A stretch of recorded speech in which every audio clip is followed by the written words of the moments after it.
Hello everyone, welcome to Let's Discover It. This is Arya Singh and today we will discuss about a major topic of class 8th science NCERT. The name of the topic is the moon surface. Okay.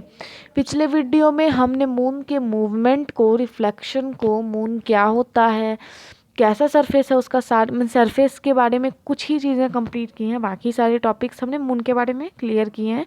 अगर आपने वो video नहीं देखा तो जाकर हमारे home page जो channel का है उसे चेक करके ज़रूर देखें। ओके जो मून का सरफेस है हमारा वो बहुत ही फैसिनेटेड करता है, मीन्स बहुत ही ज़्यादा एक तरह से बोलें तो अलग है स्टोरी टेलर और पोइट के जो कहानी वो कहते हैं मून के बारे में, उससे अगर कंपेयर करें तो बहुत ही ज़्यादा अलग है। क्यों? क्योंकि जब वहाँ पे जो एस्ट्रोनॉट थे, but when astronaut landed on the moon they found that moon surface is dusty and Bahrain. तो जब जो एस्ट्रोनॉट थे जब वो मून पर लैंड करते हैं तो वो फाउंड करते हैं, वो देखते हैं कि जो मून का सरफेस है वो डस्टी है। डस्टी मीन्स धूल जैसा है, बैरेन है, यानी एक तरह से बोल सकते हैं कि वहाँ कोई चीज़ उग नहीं सकती। There are many craters of different sizes, वहाँ पे बहुत सारे क्रेटर्स हैं, मतलब क्या है, गहरे गहरे गड्ढे हैं डिफरेंट साइज के। It also has a large number of steep and high mountains, इसके पास लार्ज नंबर ऑफ स्टीप और हाई माउंटेन्स हैं। स्टीप के मतलब खाई टाइप का गहरा कोई चीज़, हाई माउंटेन मीन्स खड़ी जो पहाड़ होती है उसके बाद उसको यहाँ पे हाई माउंटेन्स बोला गया है। Some of these are as height as the highest mountain of the on the earth. The moon has no atmosphere, moon के पास कोई एटमोसफेयर नहीं और वाटर भी नहीं है और मून पे लाइफ भी एग्जिस्ट नहीं कर सकती। जुलाई 21 में 1969 को एक अमेरिकन एस्ट्रोनॉट नील आर्मस्ट्रॉन्ग नाम था उनका, जो लैंड किए थे मून पे फर्स्ट टाइम। सबसे पहले अमेरिका ने ही लैंड लिया था जिनका नाम था नील आर्मस्ट्रॉन्ग, और दूसरे बाद हमारे एडविन एल्ड्रिन भी लैंड किए हैं मून पे। तो इन दोनों का नाम आपको बहुत ही ज़्यादा याद रखना ज़रूरी है, नील आर्मस्ट्रॉन्ग और Edwin Aldrin. G K question है ये। चलिए, the stars. What other objects do you see in night sky, जब रात होती है तो आप दूसरी चीज़ें भी देखते हो अपने नाइट स्काई में। There is a large number of stars in the sky, observe carefully on a dark night and from a place away from a big city. देखिए, आपको अपने जो डार्क नाइट है उसे ऑब्जर्व करना है रात में। ऑल स्टार इक्वली ब्राइट, क्या जो जितने भी स्टार्स आप उस नाइट में देख रहे होते हो क्या वो एक तरह से ही ब्राइट करते हैं? क्या उसमें कोई डिफरेंस नहीं होता? Are they of same colour, क्या सारे सेम कलर के होते हैं? In fact star emit light of their own, star के पास अपना खुद लाइट होता है। The sun is also a star, sun एक हमारा ऑल्सो एक स्टार है। Why does it appear so large compare to other stars, ये बहुत ही, सन जो है हमारा वो बहुत ही बड़ा दिखता है अगर हम दूसरे स्टार से इसकी कंपेयर करें तो। या विच अपीयर बिगर, विच अपीयर बिगर, यहाँ एक क्वेश्चन आपको पूछा गया है कि कौन बड़ा दिखेगा। A football place near you और football placed at the distance of 100 metre, 100 metre की डिस्टेंस पे अगर हम आपका कोई एक फुटबॉल रखते हैं और एक फुटबॉल आपके हाथ में दे दें, आपको कौन सा फुटबॉल ज़्यादा बड़ा दिखेगा? ऑब्वियसली जो आपके हाथ में है वो ज़्यादा दिखेगा, बड़ा दिखेगा।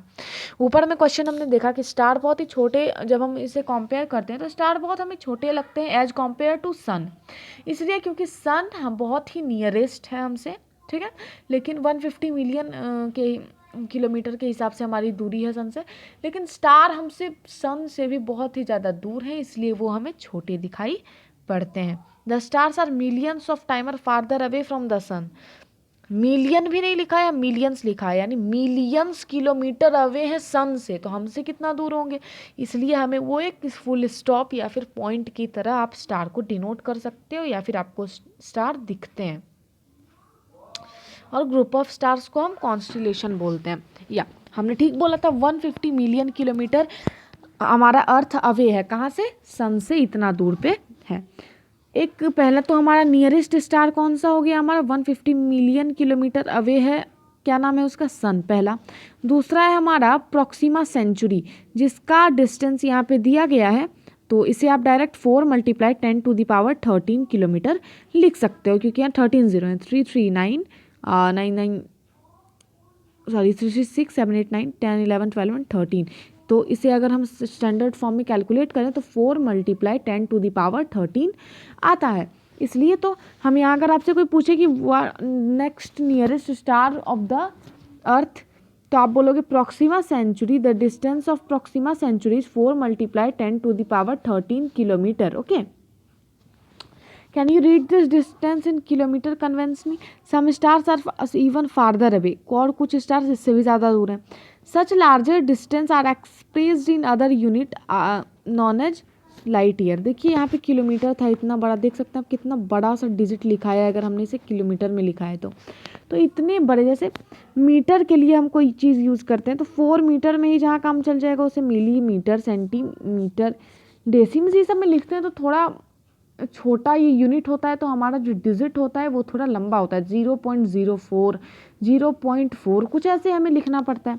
तो इतने बड़े से यूनिट को डिनोट करने के लिए हम एक यूनिट यूज़ करते हैं जिसे हम क्या बोलते हैं, जिसे हम लाइट ईयर बोलते हैं। लाइट ईयर एक्चुअली वो होता है, एक साल में लाइट जितनी दूर ट्रेवल करेगी ना वो। तो एक बात बताइए कि स्पीड क्या है लाइट की, क्या आपको पता है? 300,000 किलोमीटर पर सेकेंड। या चलिए देखिए 300,000, आप समझ रहे हो, इकाई, दहाई, सैकड़ा, हजार, 10,000, लाख, 3 लाख किलोमीटर पर सेकेंड। यानी मैंने जैसे एक बोला तो 3 लाख किलोमीटर आगे तक लाइट चली गई, इतनी बड़ी है हमारी, मतलब इतनी तेज से चलती है। तो एक साल में कितनी दूर जाएगी हमारी लाइट, आप खुद इमेजिन नहीं कर सकते हो। उतनी दूर मीन्स लाइट ईयर का हम लोग यूनिट यूज़ करते हैं डिनोट करने के लिए।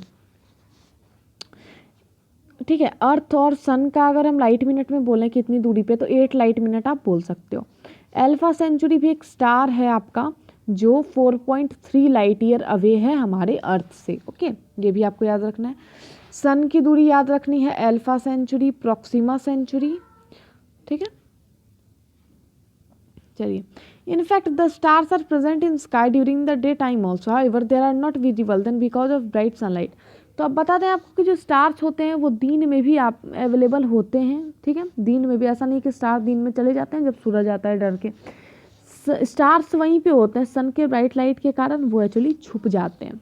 ठीक है, बस यही चीज़ है, ये सारे क्वेश्चंस हैं सिंपली। ये सब यहाँ पे कुछ इंपॉर्टेंट वैसा है नहीं, जो जो इंपॉर्टेंट था मैंने बता दिया है।